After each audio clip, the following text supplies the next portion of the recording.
po si Ding Dong Dantes, araw-araw na maghahatid ng saya at papremyo dito sa pinakamasayang family game show sa buong mundo, ang Family Feud!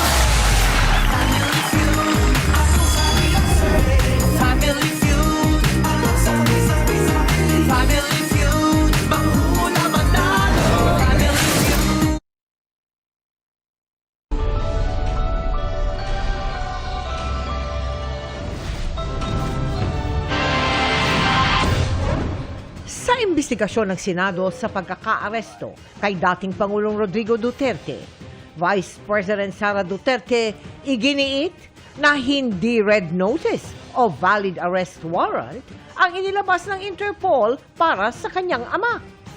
Pero aminado ring huli na ang lahat dahil may posibilidad na hindi na makabalik ng bansa ang dating Pangulo.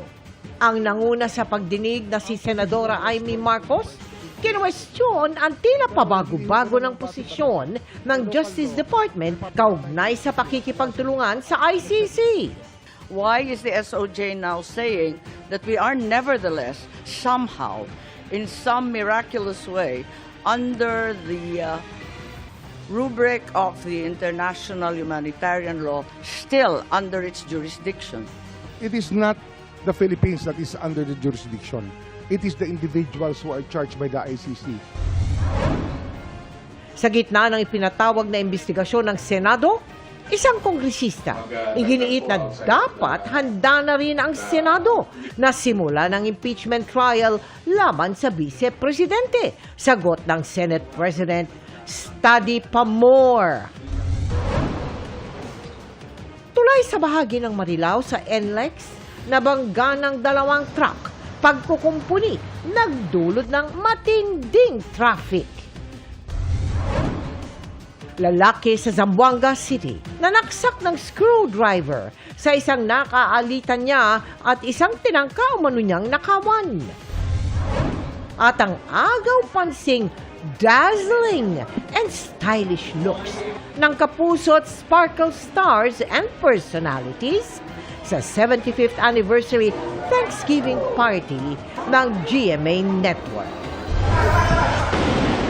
This is Philippine culture. Live mula sa GMA Network Center, ito ang 24 oras. Ang Rodrigo Roa Duterte.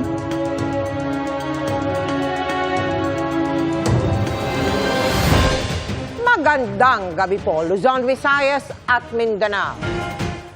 Idiniin ni Vice President Sara Duterte sa Senado na iligal ang pag-aresto sa kanyang amang si dating Pangulong Rodrigo Duterte. Umano'y dahil walang valid arrest warrant na inilabas ang hukuman ng Pilipinas. Sinabi niya yan sa pagdinig sa issue na ipinatawag ng kapatid ng Pangulo na si Senadora Amy Marcos sa pamamagitan ng video conferencing mula the Netherlands. Kinwestiyon din dito ang desisyon ng Pangulo na makipagtulungan sa Interpol, ang tugon ng mga opisyal ng gobyerno sa pagtutok ni Ian Cruz. Good morning. This is all about politics.